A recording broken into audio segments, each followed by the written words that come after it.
do. Got some YouTube. Maybe gonna look up some nice little videos. Wait. Shoot. Got that paper due tonight. Shoot. How many hours got? It's due in the morning. Alright, that time for this? I'm gonna cheat. No, I shouldn't cheat. No, should not cheat. No, I have a code to uphold it. But a code, student code of conduct, I get in a lot of trouble. Come on, let's think about this. I wonder what my professor, what my friends, and maybe even student conduct, what would they say to this? Hi, thank you very much for coming out and taking this quick survey. What is your name? Elise McDow. Hi, Elise. What is your major and year? I plan to be an aerospace engineer, and I plan to get my bachelor's and master's degree together in 5 years. Why is it difficult for people our age and position to stay honest and true in our academic work? It's all the pressure that they put on us nowadays. They tell us about, oh, you have to get this score on the SAT, this score on the ACT, you have to do this to get into college, you have to take this many AP classes, this many IB classes. And with all that stuff, it's just pressure to be able to get into colleges. With the economy, it seems if you don't get the right grades, you don't get into the right college, you don't get the right job. And then there goes your life from there. But there's so much more that you can do and learn and enjoy. Hi, thank you for taking the time today. What is your name? My name is Trachel Reed. I'm an associate professor in the Department of Political Science here at NC State, and I'm the chair of the Political Science Department. You know, I think perhaps what we're doing may be a really good way to reduce the opportunity for academic misconduct, particularly within the classroom, is to, I would assume that most academic integrity issues arise over exam taking and things like that, so that, you know, if we have open-ended questions, you know, if we change the format or the questions of the exams, if we come up with new paper topics so people just can't go online and, you know, and find a paper that that's based on that particular topic, then I think we can do a lot in terms of reducing academic misconduct.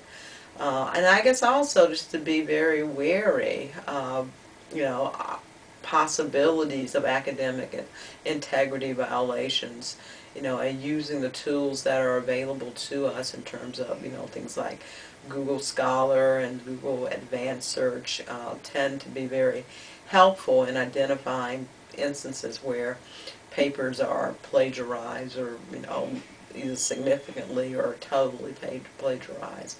And also just mention it, you know, making sure that students know, you know, what academic misconduct is, to make sure that they know exactly what constitutes plagiarism, and stress the importance of maintaining an open class and academic environment where people are honest and hold to the principles of academic. Hi, thank you for taking the time to take part in this survey. What is your name? My name is Tony Shore. And what do you do here at the university?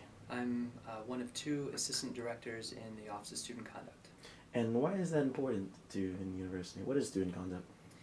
Student Conduct is an administrative office on campus that is responsible for, I guess, educating students about policy, rules, procedure, and expectations, both inside and outside of the classroom. So we really, I guess, help students understand what it means to be a successful and contributing member to this environment.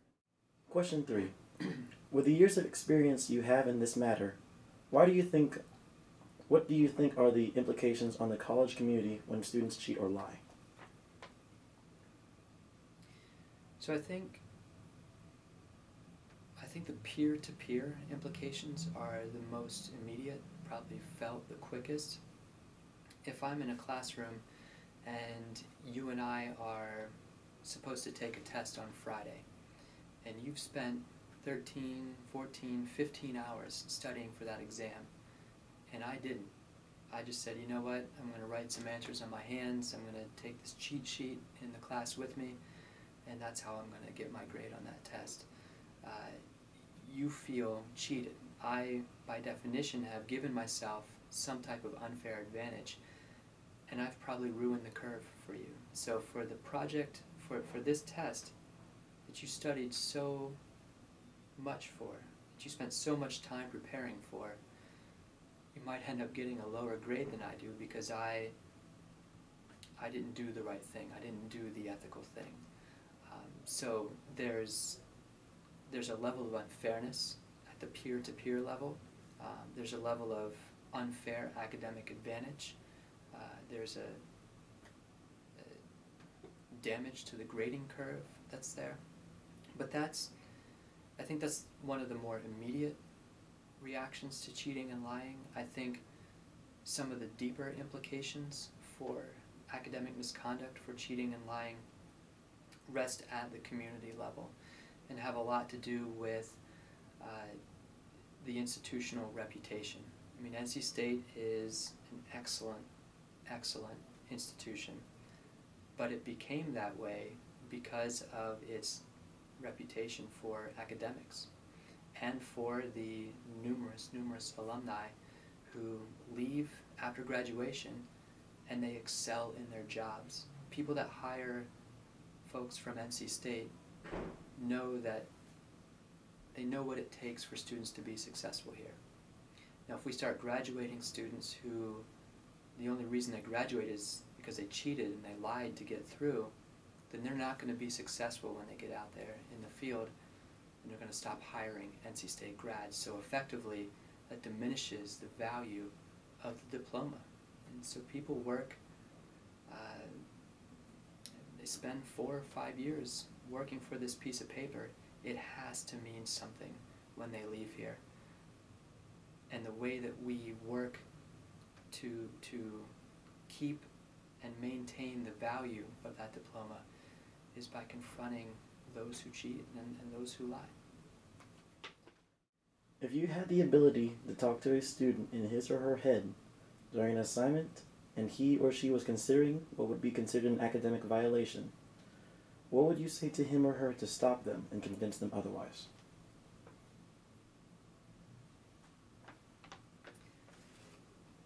This is a tough question. One of the most difficult things about working with students who have cheated, who have plagiarized, is the diversity of reasoning and excuses or rationale that they provide. So they're not all excuses. And sometimes a student will come in here and describe a situation where they felt that they had no other choice. They felt that it was the only option that they had. If I was given the opportunity to get inside of that student's head in the moment, I would probably share with them, I would probably advise them to think twice about it, but to reassure them that this is not the only option that you have. That yes, you may not get the grade that you want on this particular assignment or this test, but it will always, in the long run, be better for you to have earned the grade that you'll receive rather than cheat your way to an A. There is no easy way out when it comes to cheating, when it comes to plagiarism. For students who do engage in that behavior, sometimes it comes back to them in the form of a question on an application to a graduate program, where they have to disclose a decision that they made when they were a first-year student, and maybe they have since regretted it. They wish they could take it back, but they can't because now it's part of their conduct record. And so, again, it would just be this repetitive conversation with them about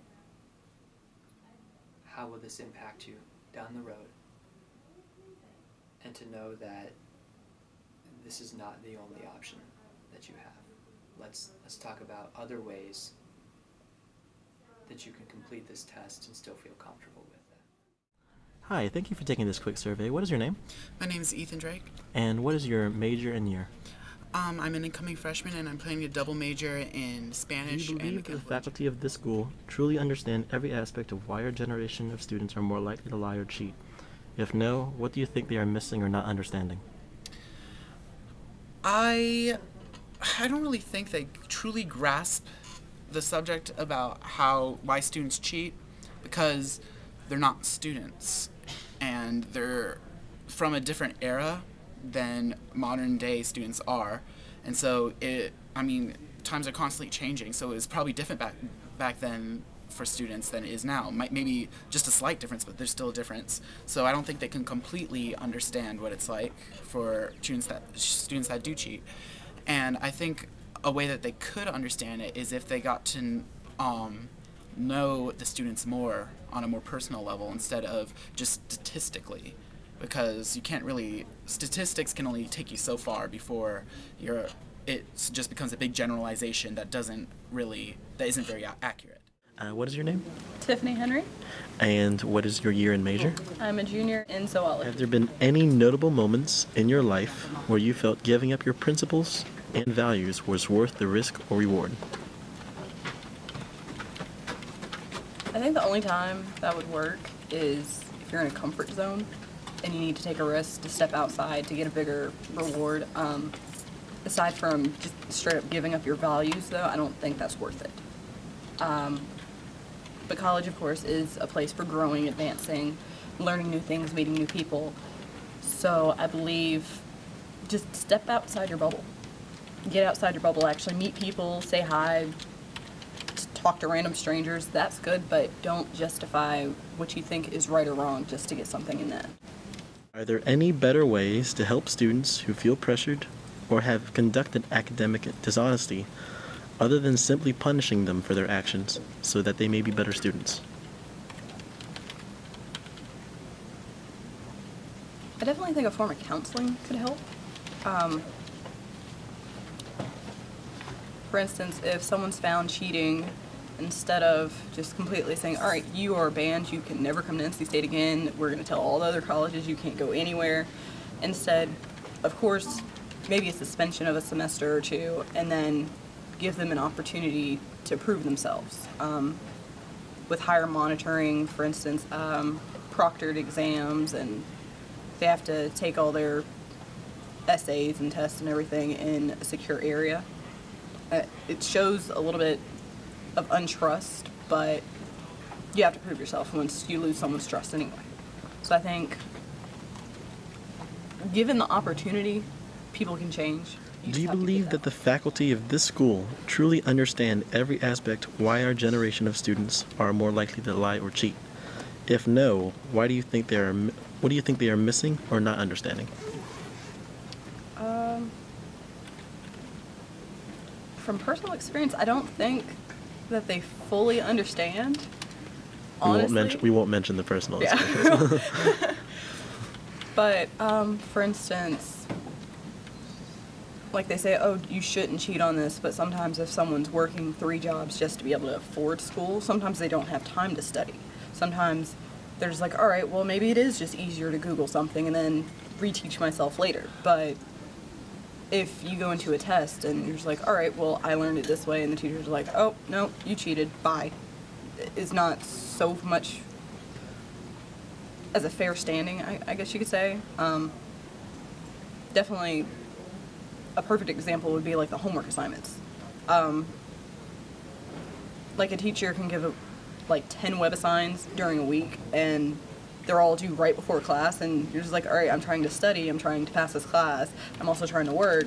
I do have other classes, I don't have all this time to do these web assigns. And sometimes teachers don't care, they're just like, well, you're taking my class, you signed up for it, you're screwed. So I think if teachers would have a better understanding of what us students have to do outside of our studies, it'd be a little better for people to succeed, really. Because they wouldn't have to worry so much of, oh my gosh, I'm going to fail this class because I'm focusing so much on this class, and that's happened before. So, a little more understanding that we also have other things to do too. That would definitely help. Hi, sir. Thank you for coming out today. What is your name? My name is Dmitry Mitin. And what is your position here, Dmitry? I'm a teaching assistant professor at the Department of Political Science. Question 4. The implications of cheating. Once again, this is not really a widespread phenomenon. But overall, I believe that the implications are very serious, even for these unique cases when plagiarism or cheating does happen. Well, it devalues the educational experience for everyone. And by the way, for the people who cheat as well. Because from my experience, they do not take education seriously. So ultimately it discredits the classes that they take, and potentially, in the worst cases, cheating. If it becomes a consistent, a systematic practice, it discredits the diploma that you guys are working for. So it is a very serious problem, even in the small quantities that I encounter here. Question number 5. Michael, that was about ways to deal with cheating, or who bears the responsibility. And responsibility here is mutual. First of all, well, primarily it is about the students. And you guys have to, first of all, adhere to the conduct of academic integrity. And it sounds like a cliche, but that's what you need to do. But I do have more practical recommendations. First of all, start working on your assignments as soon as possible. Consult with your faculty whenever you have opportunities to do that. If you don't quite understand what to do, how to include someone else's ideas into your work, talk to me, talk to other faculty, people who you're working with. So that is very critical. We'll be happy to provide you with the feedback. What else? Please also remember that citations, and this is, lack of citations is the most common case of plagiarism that I encounter. Citations are important not just because of plagiarism. They actually enhance your argument. They strengthen your narrative. So that's one of the reasons why you need to cite by default. That should be your default setting. Include the bibliography, cite in text. So ultimately it's the student's responsibility. But I believe that we as faculty can also narrow down the field, the opportunities for cheating and plagiarism. So, and it's about my own strategies. I can share them with you, at least some of them. When I teach an online class, for instance, I realize that I have to come up with tests and exams that require open text, that allow open text examination. Because I cannot control the environment, so I need to remove that temptation for the students to cheat. I have to come up with a different type of a test for each case. Also, I realize that we as a faculty, we need to come up with very specific assignments. And we can do that. We can structure the research projects and papers in such a way that the students will not be able, even those who attempt it, they will not be able to find a similar resource somewhere there online. They will not be able to copy that. So that is what I'm trying to do. I provide my students with very specific assignments. I also try to narrow down the range of topics. And at this point, we do have enough, I have enough experience and other faculty have enough experience to know what we need to do to make sure that the students, even if they want to, they do not cheat, they do not plagiarize. So the responsibility, once again, is mutual, and I think we can work together to continue to enhance the standards of academic integrity at our university. Thank you very much for your time. Okay. I'm not going to break the student code of conduct. That's not the right thing to do. My friends are right. I really don't want to upset my professor, and I really, really do not want to get in trouble with student conduct. I guess I'll have to stay up the night to write this. I deserve the grade I get, but I'm going to do my best on it. Get some coffee. 1 in the morning.